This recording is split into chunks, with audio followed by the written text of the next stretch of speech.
Aujourd'hui, nous allons voir une autre maladie. Et si le temps nous permet, nous allons ajouter quelques autres maladies. Cette maladie qui détruit les relations, qui ronge les relations, c'est la déloyauté. La déloyauté. Nous avons appelé cette maladie comment? Dis à ton voisin, c'est quelle maladie?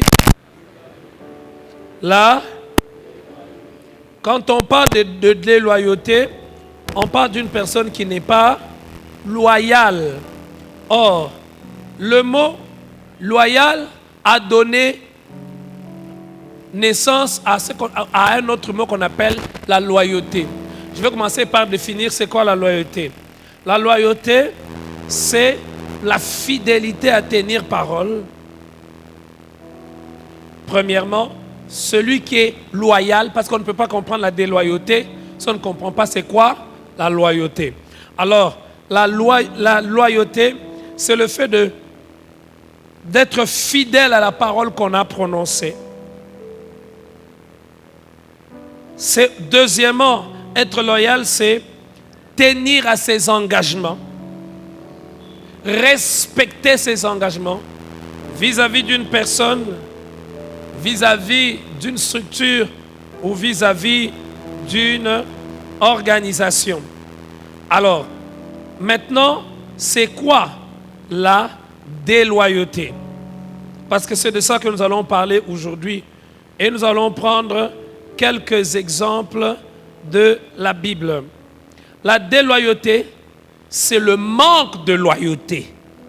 Donc le fait de ne pas être fidèle à ses paroles, le fait de ne pas être fidèle à ses engagements, le fait de ne pas tenir à ce que l'on a promis et à ce qu'on a décidé de faire. Donc celui qui est loyal, disons d'une manière simple, c'est celui qui est fidèle. Celui qui est déloyal, c'est celui qui est infidèle. Alors nous allons voir aujourd'hui l'infidélité comme étant la cause de ce que plusieurs relations ne marchent pas, comme étant une maladie qui ronge et qui détruit les relations. Tous tels que nous voulons là, tous tels que nous sommes là, voulais-je dire, nous avons une idée de ce que doivent être les personnes avec qui nous sommes en relation. Si je passais le micro et que je vous demandais comment veux-tu que la personne avec qui tu es en relation se comporte, la première qualité que la plupart de nous allons citer, c'est la fidélité. C'est quelqu'un qui tient à ses engagements. C'est quelqu'un qui peut rester attaché à moi, que je sois là ou que je ne sois pas là. C'est quelqu'un qui ne va pas faire quelque chose derrière mon dos. C'est quelqu'un qui ne va pas faire quelque chose qui va me détruire. C'est quelqu'un, même si je ne suis pas présent, il va me défendre. Il va prendre mon parti. Alors, nous allons voir un homme qui a été déloyal. Il s'appelle Achitophel. Alors, j'aimerais que nous puissions ouvrir nos Bibles et que nous puissions lire dans 2 Samuel chapitre 16. 2 Samuel chapitre 16, nous allons lire à partir du verset 15. Absalom et tout le peuple, les hommes d'Israël étaient entrés dans Jérusalem. Et Achitophel était avec Absalom. Le verset 16. Lorsque Hushai, l'Archien, ami de David, fut arrivé auprès d'Absalom, il lui dit, vive le roi, vive le roi. Et Absalom dit à Hushai, voilà donc l'attachement que tu as pour ton ami. Pourquoi n'es-tu pas allé avec ton ami? Le verset 18. Hushai répondit à Absalom, c'est que je veux être à celui qu'ont choisi l'Éternel et tout ce peuple et tous les hommes d'Israël. C'est avec lui que je veux rester. D'ailleurs, qui servirai-je? Ne serait-ce pas son fils? Comme j'ai servi ton père, ainsi je te servirai.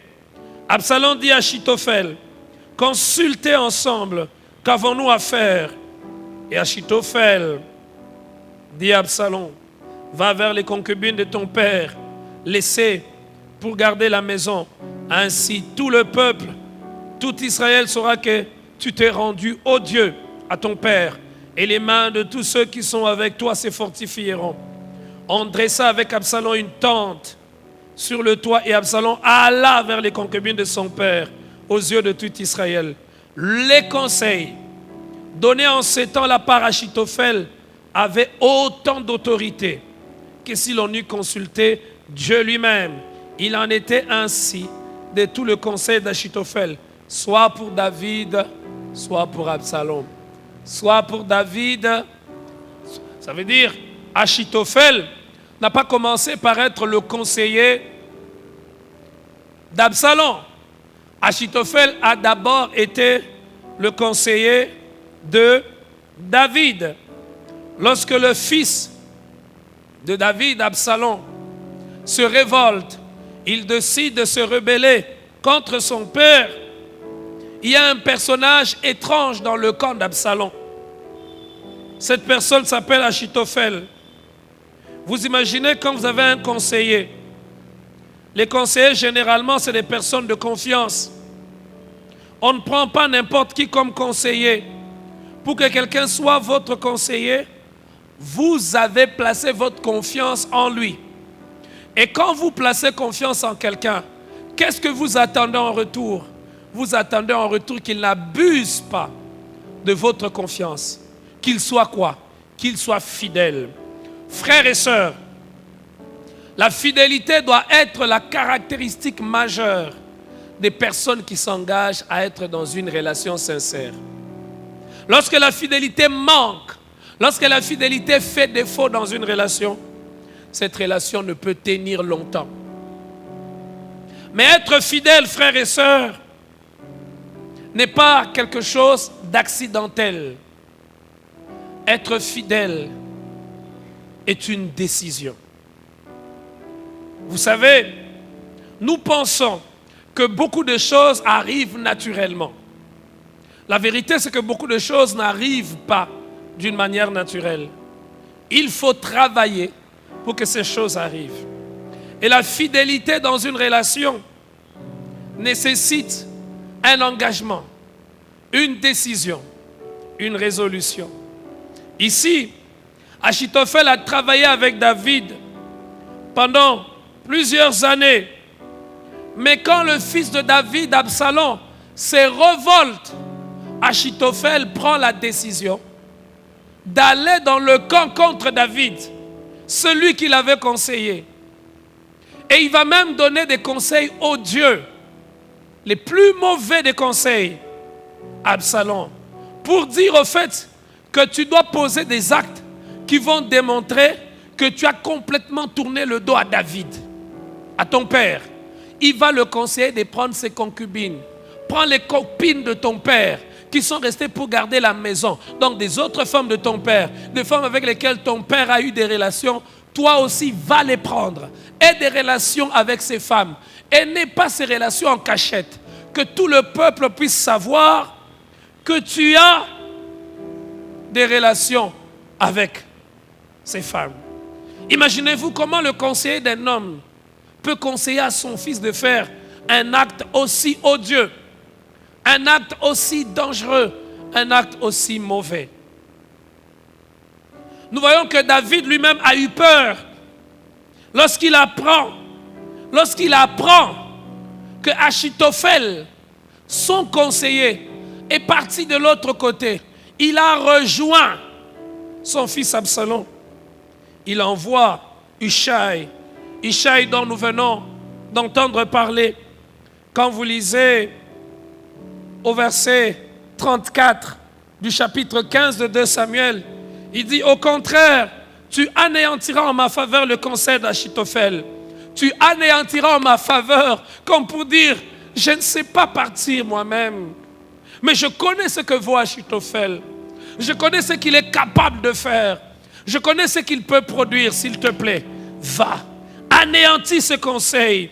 Si tu retournes à la ville et que tu dis à Absalom: ô roi, je serai ton serviteur. Je fus autrefois le serviteur de ton père, mais je suis maintenant ton serviteur. Frères et sœurs, l'infidélité brise les cœurs. L'infidélité fait qu'on se sent trompé. Quelqu'un en qui on espère, quelqu'un en qui on place sa confiance, se révèle être celui qui veut notre destruction. Cela blesse le cœur. Je crois de tout mon cœur que l'un des meilleurs cadeaux que vous puissiez offrir à une personne avec qui vous êtes en relation, c'est être fidèle. Et la vraie fidélité, elle n'est pas réelle seulement quand l'autre est présent. La fidélité, c'est quand même l'autre n'est plus là. Même quand il n'est pas présent. Peut-être il est déjà même mort, mais j'aimerais rester quand même fidèle. Il y a des choses que je ne peux pas faire à cause de la relation que j'ai eue avec lui. Mais Achitophel n'est pas ce type de personne. Il est intelligent, il est brillant, mais il n'est pas fidèle. Vous savez, il y a des personnes qui ont tout, sauf la fidélité. Elle est belle, mais elle n'est pas fidèle. Il est beau, mais il n'est pas fidèle. C'est vrai, lorsque nous entrons en relation avec les autres, nous cherchons la beauté, nous cherchons sa manière, nous recherchons comment est-ce qu'elle parle. Est-ce qu'elle parle bien? Est-ce que cette personne présente bien? Mais au-delà de tout, recherchons de personnes fidèles. Achitophel ne va pas s'arrêter qu'à donner ce conseil-là. Au chapitre 17, il dit à Absalom, laisse-moi choisir 12 000 hommes. Je me leverai et je poursuivrai David cette nuit. Même, je le surprendrai pendant qu'il est fatigué et que ses mains sont affaiblies. Je l'épouvanterai et tout le peuple qui est avec lui s'enfuirait. Je frapperai le roi seul et je ramènerai à toi tout le peuple. La mort de l'homme à qui tu en veux assurera le retour de tous et tout le peuple sera en paix. Cette parole plut à Absalom. Vous imaginez le conseiller de David. Il lui dit, écoute, donne-moi combien? 12 000 hommes. Moi-même, j'irai le tuer. Comment celui qui a été conseiller de quelqu'un peut arriver jusqu'au point de vouloir sa mort? Ah, frère, le cœur de l'homme peut être l'usine des choses, l'usine des pensées que l'on ne peut même pas soupçonner. Vous le savez? Le cœur de l'homme peut être une usine redoutable. Une usine des choses et des pensées que l'on ne peut imaginer. Comment quelqu'un qui a été à côté de l'autre peut vouloir prendre son mari? On connaît des cas comme ça. Des amis. Elles sont des meilleures amies. Des personnes qui sont attachées l'un à l'autre. On les voit tout le temps. Mais c'est elles qui décident de prendre le mari de l'autre. Quand elles se rencontrent en route, vous les voyez en route, vous avez l'impression que c'est deux jumeaux, c'est deux jumelles. Mais à côté, quand l'un se retire et que vous entendez ce qu'il est en train de dire sur l'autre, vous n'en revenez pas. Vous vous dites, mais est-ce que c'est vraiment son ami? Vous avez déjà rencontré des gens comme ça. J'aimerais te poser la question. Qu'est-ce que tu as l'habitude de dire sur ceux avec qui tu es en relation quand ils ne sont pas là? Est-ce que ce que tu dis quand ils ne sont pas là est en accord avec ce que tu dis quand ils sont là?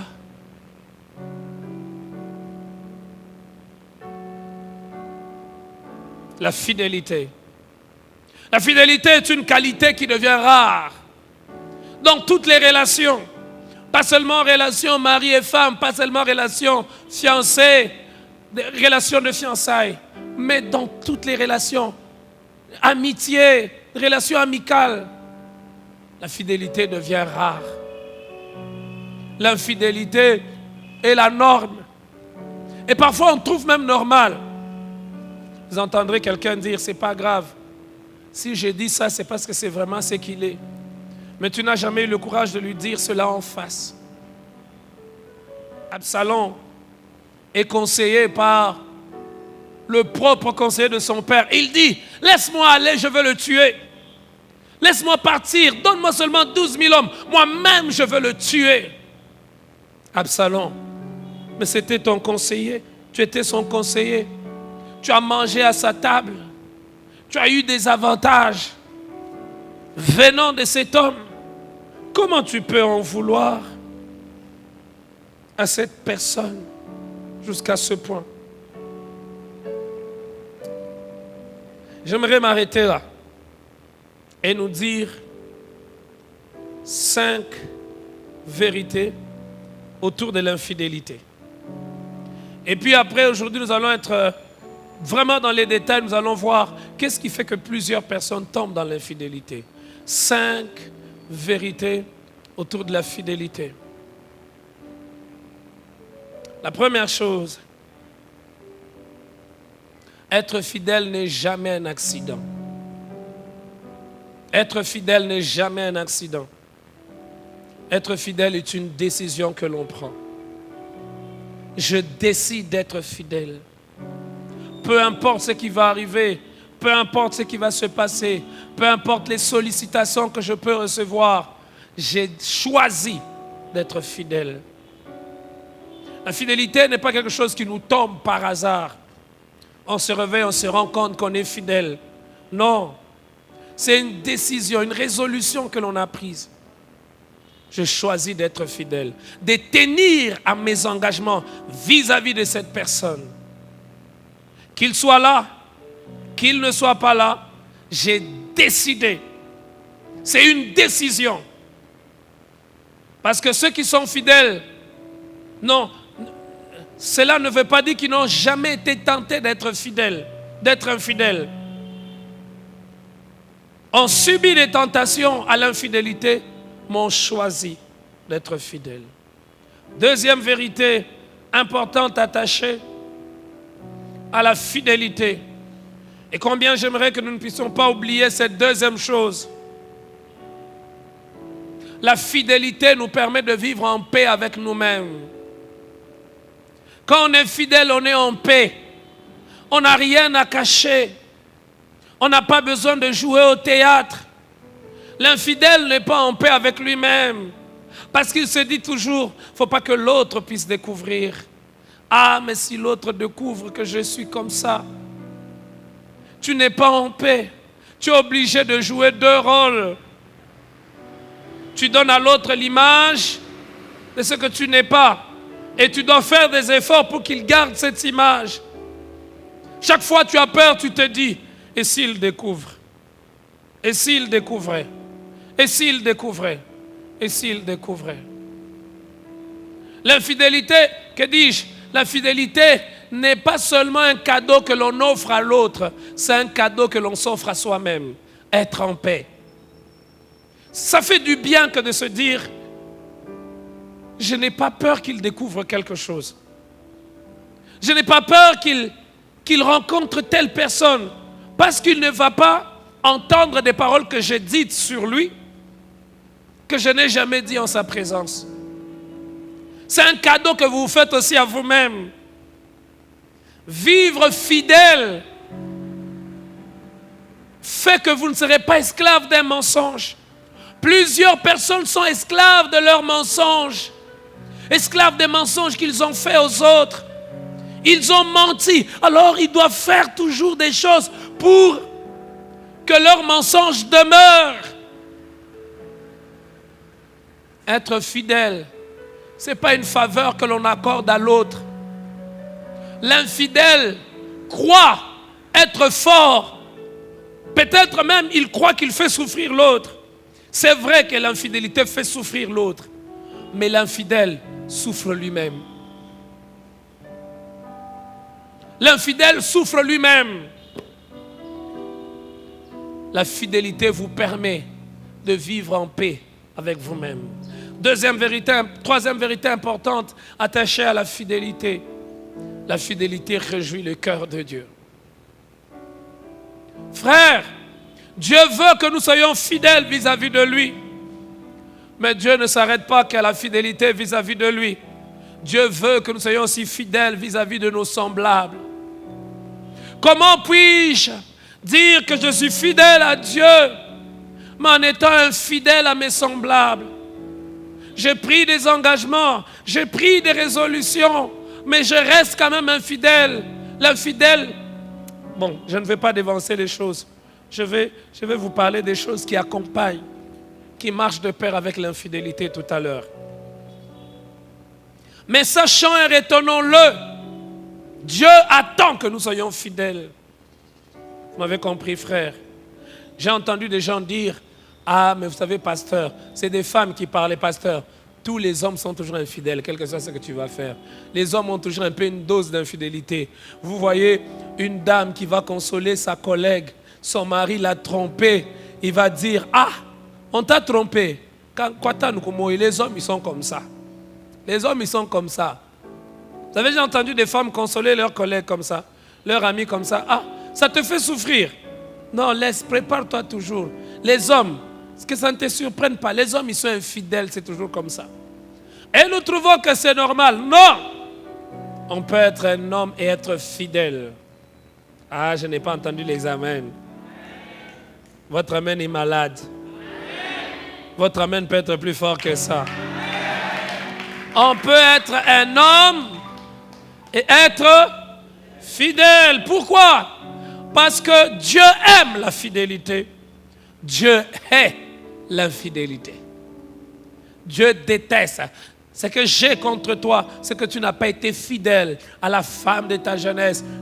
Tu l'as répudiée.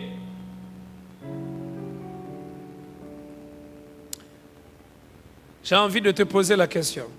Disons-le mieux, de nous poser la question. Est-ce que tu es fidèle? Est-ce que tes amis, tes collègues peuvent dire que tu es fidèle?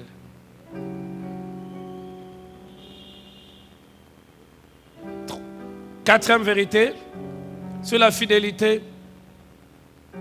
La fidélité offre une sécurité aux autres. La fidélité offre la sécurité aux autres. Tu sais, quand tu es en relation avec quelqu'un qui est fidèle, tu es en sécurité. Mais regardez, quand quelqu'un est infidèle, quand vous êtes en relation avec lui, que ce soit un ami, un garçon, ou une femme, un homme ou une femme, tu as tout le temps peur. Parce que tu te diras, je ne sais pas qu'est-ce qu'il a dans la tête. Quand il cause avec ta collègue, avec ton ami, tu sais que toi tu es en relation avec lui. Vous savez, il y a des hommes, quand ils causent avec une autre femme, leurs femmes ne sont pas en paix. Pourquoi ils ne sont pas en paix? Parce que la femme sait que ce gars ici, il est d'une infidélité extraordinaire. Son infidélité, elle est même dans la moelle épinière. Alors, quand tu le vois causer avec ta collègue, avec ton ami, avec la voisine, avec une femme, tu n'es pas en paix. Tu commences à te dire, qu'est-ce qu'il est en train de lui dire? La fidélité offre la sécurité à l'autre.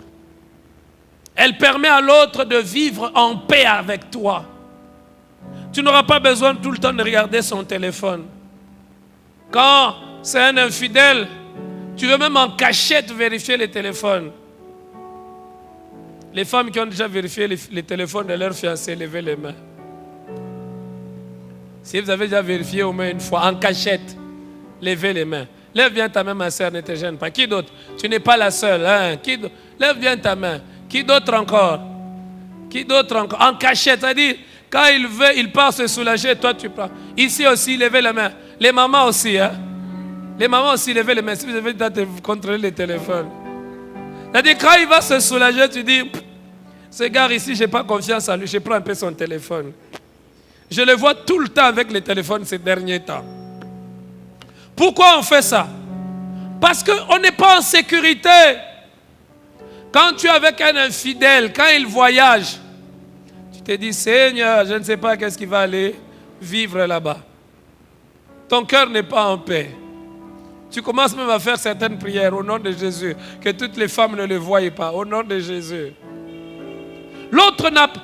Vous savez, même les infidèles, parfois ils vont dire, tu ne me fais pas confiance, pourquoi? Fais-moi confiance, non? Toi, tu es une mauvaise femme. La confiance, elle ne se demande pas. Non. Tu sais, quand tu es vraiment fidèle, tu n'as pas besoin d'exiger à l'autre de te faire confiance. Ta fidélité va faire que même sans tes paroles, il puisse te faire confiance. Les gens qui réclament tout le temps, fais-moi confiance, fais-moi confiance, fais-moi confiance. Est-ce que tu poses des actes de fidélité qui poussent l'autre à te faire confiance?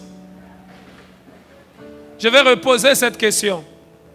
Est-ce que tu poses des actes qui poussent l'autre à te faire confiance? Parfois, on attend qu'on nous fasse confiance. Nous exigeons que l'on nous fasse confiance. Mais nous ne posons pas des actes qui attirent la confiance, qui inspirent la confiance. N'exige pas seulement la fidélité. Pose des actes qui vont pousser l'autre à te faire confiance. Tu n'auras pas besoin de lui parler. J'ai rencontré des gens, pasteur, cette sœur ici ne me fait pas confiance. Comment je peux continuer avec quelqu'un qui ne me fait pas confiance? Comment? Ah! Mais la confiance, ce n'est pas un cadeau qu'on va te donner. Est-ce que tu mérites qu'on te fasse confiance? Tu trempes comme si tu respirais. Il y a des gens, la seule chose qui vous... Il y a des personnes, la seule chose qui est vraie qu'ils vous disent, c'est quand ils vous saluent. Après le bonjour, tout ce qu'il va vous dire après, des mensonges. Il va te mentir sur le nom de sa famille. Tu sais, chez nous, tu sais, nous sommes, moi je suis de la famille. Et quand tu découvres qu'il t'a menti, dès qu'il te dit quelque chose, tu lui dis, je ne te crois pas. Ah, toi tu es toujours comme ça, tu ne me fais pas confiance. Vous voulez garder votre relation en bonne santé? Recherchez la fidélité. Et ne la recherchez pas au hasard. Travaillez pour que la fidélité puisse avoir place dans votre relation. Posez des actes. Que dis-je? Posons des actes qui vont pousser les autres à nous faire confiance. Combien de personnes je rencontre? Ah, il ne veut pas me faire confiance. Pasteur, je veux épouser cette sœur, mais elle ne veut pas me faire confiance. Je veux épouser cet homme, mais il ne veut pas me faire confiance. Il t'a attrapé plusieurs fois, cet homme. Cette sœur t'a attrapé plusieurs fois, tu l'as trompé, tu lui présentais une jeune femme en disant c'est ma cousine. Ce n'était pas ta cousine, c'était ta copine. Et elle a causé avec la cousine d'une manière innocente. Oh, la cousine de mon ami, la cousine de mon fiancé, ma cousine aussi. Or, la cousine, c'est la rivale.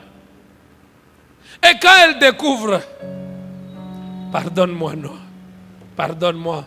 Dans l'amour, on doit se pardonner. Bon, elle va te pardonner, mais dès qu'elle te verra avec une femme, elle ne sera plus en paix.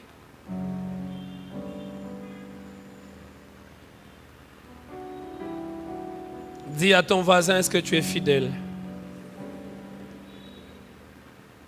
Il n'a pas bien compris. Pose-lui autrement la question. Est-ce qu'on peut te faire confiance?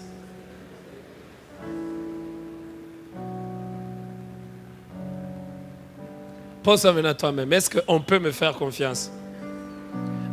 On y va. 1, 2, 3. Est-ce qu'on peut me faire confiance?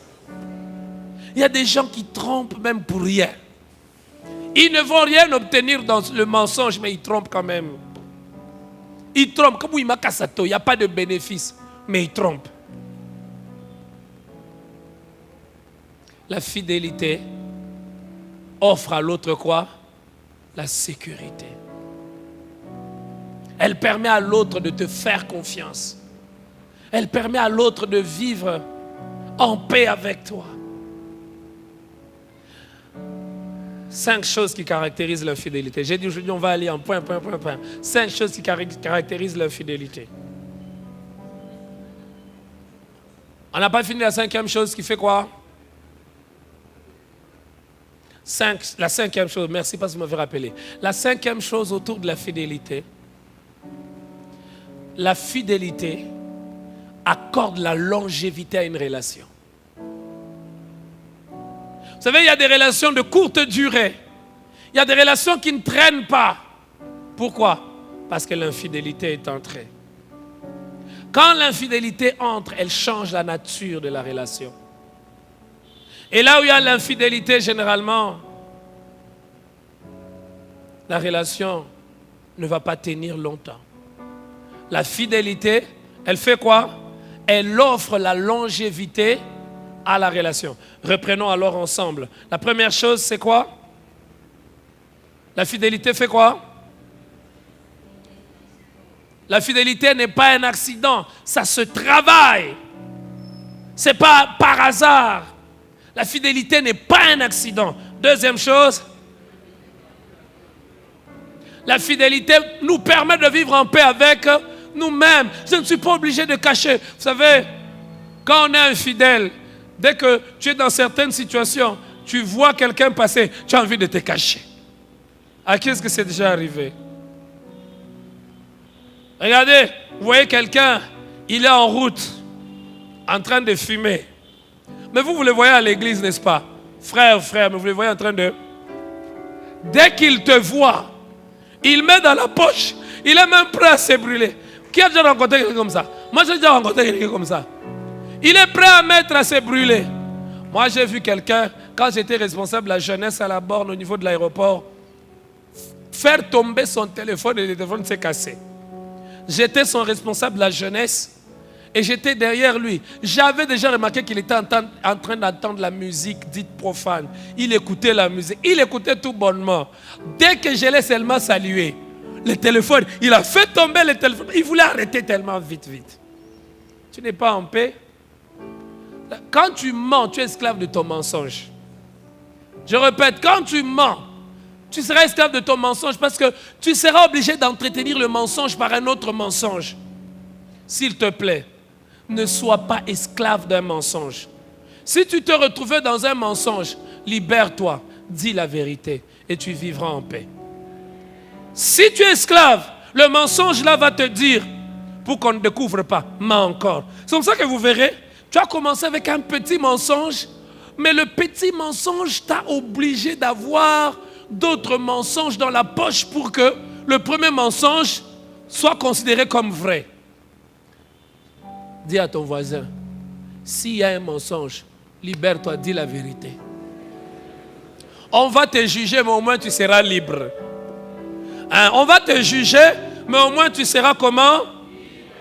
On va, c'est vrai, c'est toi qui as fait ça. Oui, c'est moi qui ai fait ça, mais au moins je serai libre. Mais quand tu ne te dégages pas, quand tu ne te libères pas du piège du mensonge, c'est qu'est-ce qui va se passer?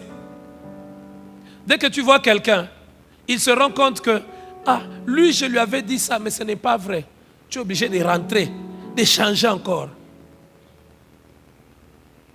Troisième chose, on a dit que c'est quoi? Quoi? La fidélité réjouit le cœur. Oui, si nous voulons marcher avec Dieu, soyons fidèles à Dieu.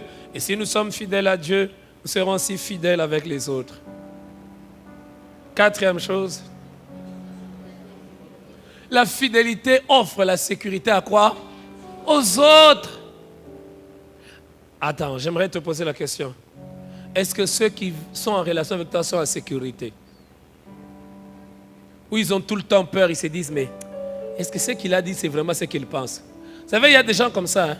Quand vous êtes avec eux, ce n'est pas ce qu'il a dit qu'il compte. Vous commencez à réfléchir, est-ce que c'est vraiment ce qu'il pense? Vous pourrez même des gens dire, je le connais. Il a dit ça, mais en dehors de ce qu'il a dit là, ce qu'il veut, c'est autre chose. Ma soeur, est-ce que tu es comme ça? Ma soeur, est-ce que tu es comme ça? Non, réponds dans ton cœur. Est-ce que tu es comme ça? Je vais faire rire. Le frère te dit, tu veux que je t'achète le bonbon? Non. Mais dans le cœur, tu veux qu'il achète. Et puis, quand il n'achète pas, lui, il a cru dans ce que toi, tu lui as dit. Et puis tu dis, un mauvais garçon, un mauvais type. Parce que je dis non, lui aussi, il laisse. Il n'a même pas insisté. Mais tu veux que l'autre soit Dieu. Tu veux que je t'amène des chocolats? Non. Non, tu n'as pas beaucoup d'argent. Garde seulement, mais dans le cœur. Amen, amen, amen. Et quand lui aussi, il croit à ce que toi tu lui as dit, il n'amène pas. Un faux gars. Moi, j'avais envie qu'il m'amène. Je voulais seulement qu'il insiste un peu. Il n'a pas insisté. Et puis tu te fâches, tu le bloques. Je n'ai pas envie d'entendre sa voix. C'est déjà arrivé à qui?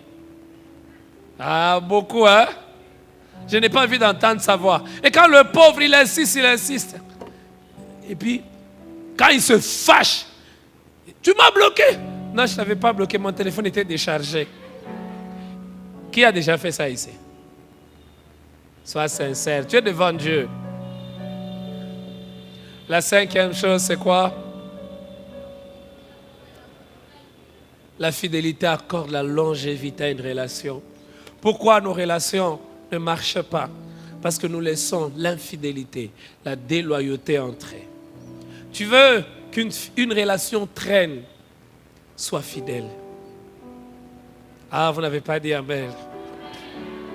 Vous savez, vous aimez seulement que je puisse vous dire, tous les démons qui combattent tes fiançailles, tous les démons qui combattent ton mari, au nom de Jésus, les démons partent.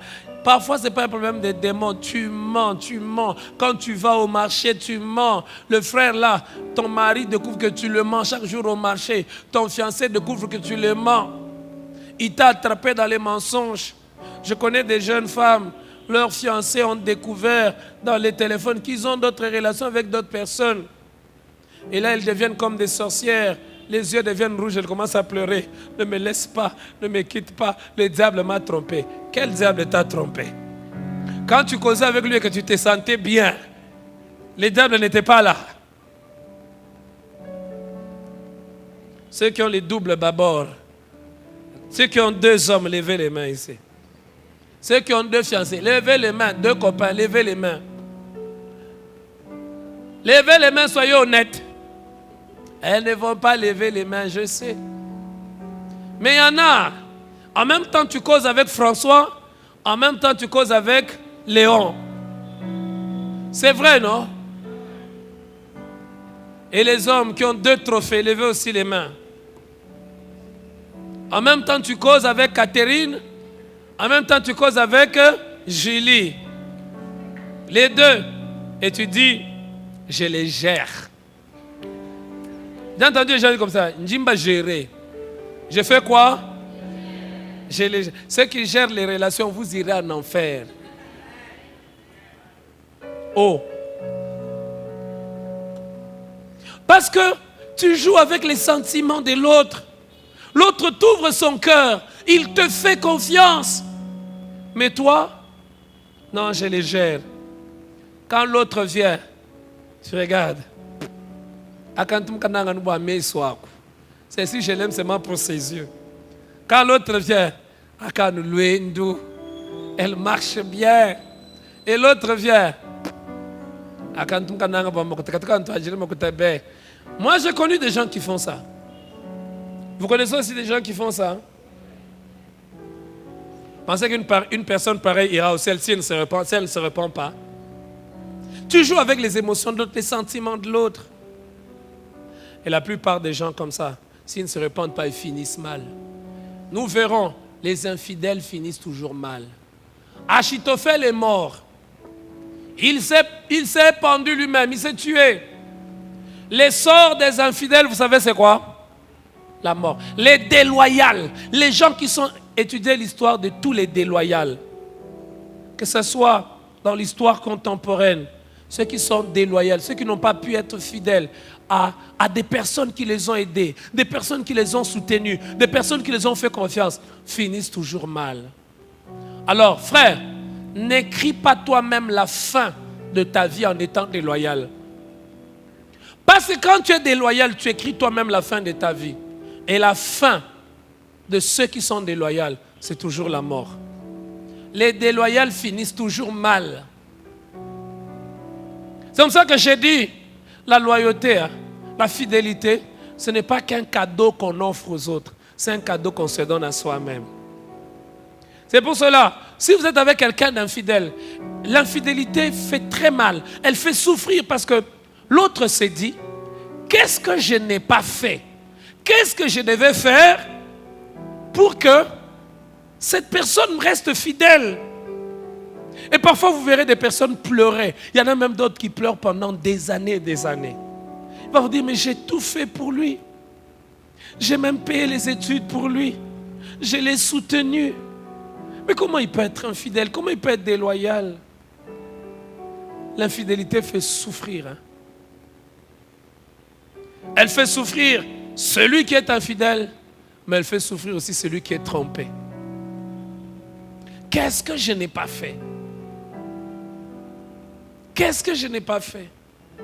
J'ai entendu des femmes dire, pasteur, qu'est-ce qu'il voulait que je puisse faire et que je n'ai pas fait? Frère, Sœur, j'insiste, ma sœur, la personne est infidèle. Ne crois pas toujours que c'est parce que tu n'as pas fait quelque chose. Il y a des gens qui sont infidèles parce que dans leur cœur, il y a la racine de l'infidélité. Je répète, ma sœur, ne te fais pas souffrir parce que l'autre est infidèle en te posant des questions. Qu'est-ce que je n'ai pas fait? Qu'est-ce que je devais faire? Parfois, tu as tout fait, mais le cœur de l'homme est tortueux. Et vous savez, les infidèles aiment mettre la culpe, aiment faire reposer la culpabilité dans le cœur des autres. Non, si je fais ça, parce qu'elle ne prépare pas bien. Quelqu'un a dit, pasteur, j'ai fait ça parce qu'elle n'est pas tendre. Elle ne me dit pas des paroles d'amour. J'ai envie qu'elle m'appelle un peu chérie. Vous avez dit, donc, tu te réveilles le matin, mon amour. À midi, mon amour. Le soir, mon amour. Avant de dormir au téléphone. Vous n'êtes pas marié. Mon amour, mon amour, mon amour, mon amour. Aka. J'ai machine. Mon amour matin, midi, soir. Et malgré que tu y as tout fait, c'est pour cela, j'insiste. Hein. Écoutez, écoutez-moi très bien. Quand vous êtes en face de l'infidélité, attention, ne vous culpabilisez pas en vous posant des questions. Qu'est-ce que je n'ai pas fait? Il y a des personnes qui ont tout fait, mais l'autre est infidèle parce que c'est dans son cœur. Et ne tombez pas dans le piège de ceux qui sont infidèles, qui vont vouloir vous faire croire que leur infidélité est toujours due à ce que vous avez fait. Il y a des cas où c'est l'autre qui a poussé quelqu'un à l'infidélité. Il y en a. Mais parfois, ce n'est pas toujours ça. Il y a des fois, c'est l'autre. La femme, elle fait tout. Elle l'aime. Elle lui a fait des beaux enfants. Que dire même des personnes fiancées? C'est interdit de donner son corps avant le mariage. Mais toi, tu as même donné ton corps, mais il te trompe. Tu lui as même envoyé des photos. Envoie-moi un peu la photo. Entre dans la douche. Notre génération, c'est une génération terrible. Hein? On veut... Ceux qui ont déjà envoyé les photos et les vidéos, levez les mains. Ça y est, honnête. Je sais que vous n'allez pas lever les mains. Ceux qui ont déjà demandé les photos et les vidéos aux autres, levez les mains. Il y en a même qui gardent dans leur téléphone. Comment tu me regardes triste comme ça? Tu as déjà envoyé des photos ou quoi? La façon dont tu m'as regardé triste, j'ai même peur. Hey! Tu as envoyé des vidéos? Demande la question à ton voisin. Tu as déjà envoyé des vidéos? Pose-lui la question. Nous sommes en famille. N'attends pas qu'il te réponde. S'il sourit beaucoup, il a déjà envoyé. Mais il y a, vous savez, et là, j'ai rencontré des personnes blessées. Il dit, pasteur, il m'a même demandé des choses impossibles. J'ai fait ça pour lui. Mais regarde comment il me remercie. C'est pour cela, frère, je vous ai dit, et j'aimerais tellement que, mon frère Olivier, il faut partager ça. Hein? Il faut couper et partager. J'ai dit comme le pasteur Marcelo. Couper et partager. Ce que nous faisons aux autres peut faire que l'autre devienne un monstre pour l'autre. Couper et partager sur Internet. Il y a des monstres que vous rencontrez. L'usine qui a fabriqué ce monstre-là, c'est quelqu'un d'autre. La personne a tout fait. Elle t'a envoyé ses photos. Elle est entrée dans la douche. Elle a tout fait. Parce que toi, tu l'exigeais. Tu l'as fait pécher. Mais elle s'est dit, dans l'ignorance, hein, j'aimerais quand même le garder. Mon ami, on ne garde pas quelqu'un dans le péché. Quand quelqu'un, pour le garder dans une relation, il faut que tu pêches. Tu te trompes. Garde Dieu. Parce que si tu gardes Dieu, Dieu peut influencer son cœur. Mais si tu le gardes lui et tu tournes le dos à Dieu, qui va influencer son cœur? Qui est-ce que tu as gardé avec le péché? Non, si on ne couche pas ensemble, il va me quitter. Même si tu couches avec lui, il va toujours te quitter. D'ailleurs, un homme, quand il a déjà couché avec une femme, la manière de le regarder change. Tu n'as plus rien de secret, maman. Tu n'as plus rien. Il va trembler encore pourquoi? Il a déjà tout vu, il a déjà tout goûté. Vous êtes des grandes personnes. Il a déjà tout goûté. C'est pour cela, frères, mes soeurs, ne soyez pas naïves. On ne garde pas un homme dans les fiançailles en lui donnant son corps. C'est une erreur. Obéissez à Dieu. Et si cet homme vient de Dieu, il va attendre, il va rester fidèle. Il va rester fidèle et il va vous honorer. Tu n'as pas... Ne dites pas amen, hein? Allez, regardez, aujourd'hui, nous ne voulons plus qu'on parle de ça dans nos églises. Pourtant, beaucoup de gens dans nos églises font des choses en catimini. Ils font des choses en cachette. Vous les voyez, fiancés. Ils ont déjà tout fait. Et c'est le frère qui insiste. Mais dimanche, il est frère, il a la Bible. Si tu as un frère qui te demande ça, lève la main. Je vais prier que Dieu touche son cœur maintenant. Lève la main. Mes sœurs, levez les mains. Vous ne levez pas vous-même. Vous savez pourquoi? Parce que c'est les propres des sœurs. Une sœur, quand elle a donné son corps à quelqu'un, elle n'ira pas dire. Mais l'homme, quand il a eu une sœur, va lui raconter. Ah, passoire. Pété, et l'autre a pété. Hein? Nini? Ah, quitte là-bas. Elle veut que je dise quelque chose, je ne veux pas dire ça.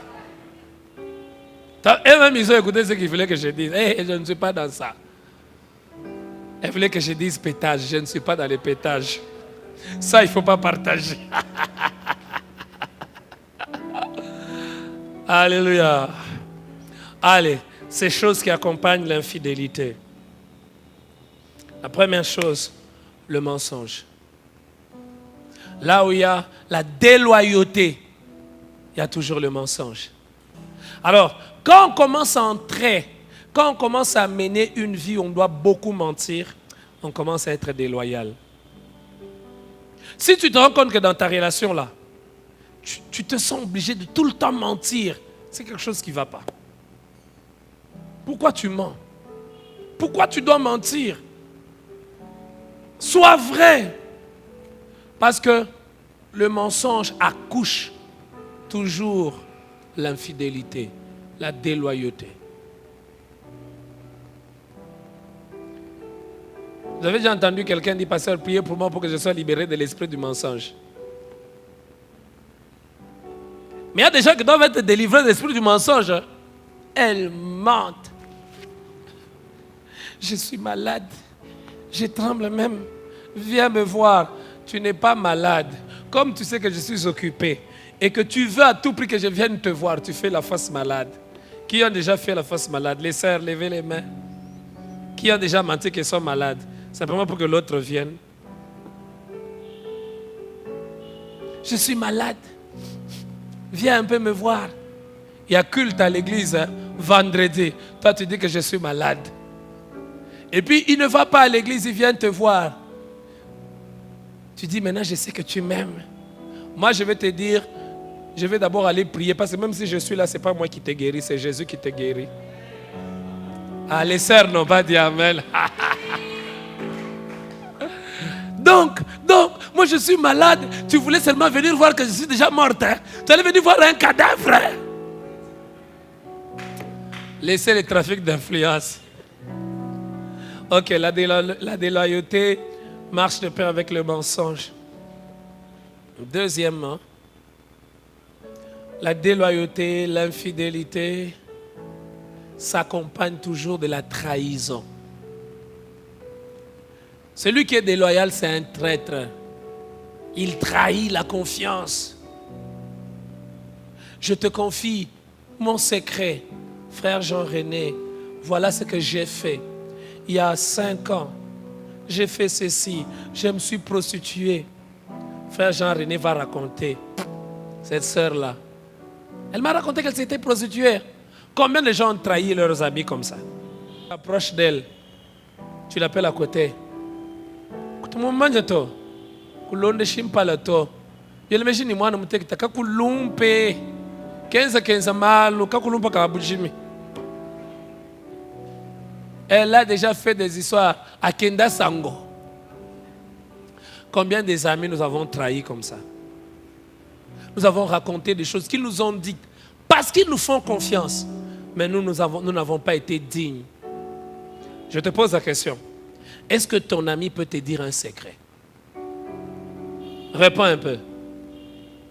Il y a même d'autres, c'est les femmes. Hein. Mariées, mais son mari ne peut pas lui dire un secret. Il va entendre ses petits frères en train de raconter ça.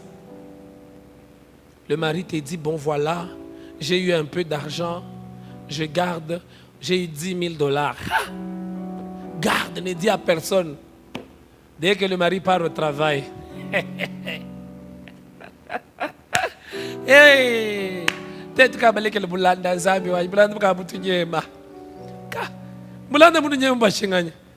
Wewe uji boulanda ta lonzo aka kulonde shinzu buto.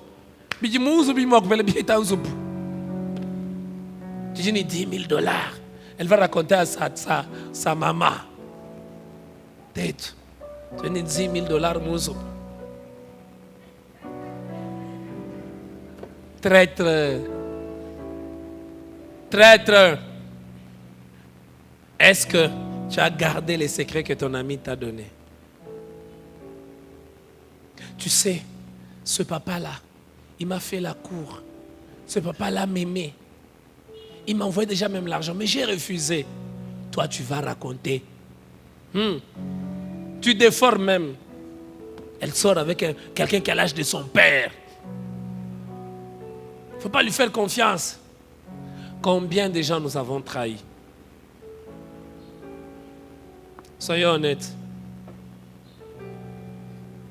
Ceux qui n'ont jamais trahi quelqu'un, restez assis. Tout le monde est resté assis. Donc tout le monde est traître ici. Vous n'avez pas bien compris ma question. Hein? Celui qui n'a jamais trahi quelqu'un reste assis.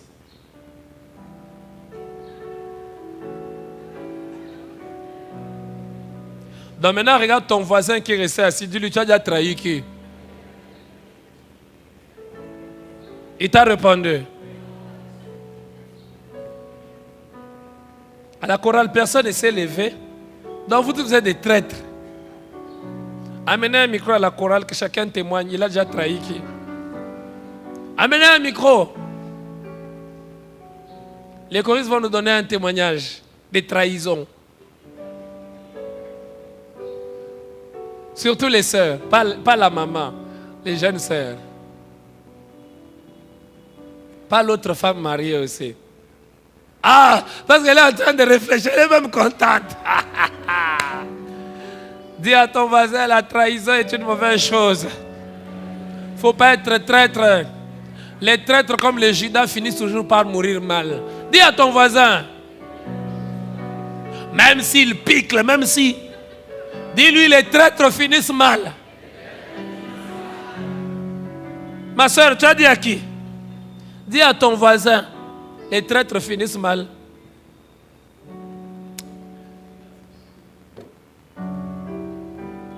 La trahison marche de pair avec la... que dis-je? L'infidélité, la déloyauté marche de pair avec quoi? Le mensonge, la trahison. Troisième chose, l'infidélité marche de pair avec la souffrance. Là où il y a l'infidélité, il y a toujours la souffrance. Le sais-tu? On va s'arrêter là. L'infidélité, c'est tellement vaste. Hein? On a vu combien de maladies? On a dit qu'on va voir combien de maladies? 10 maladies. Donc, dimanche prochain, c'est le dernier dimanche marathon. On va voir combien de maladies? Oui. Et puis, on va finir avec notre conférence de qui?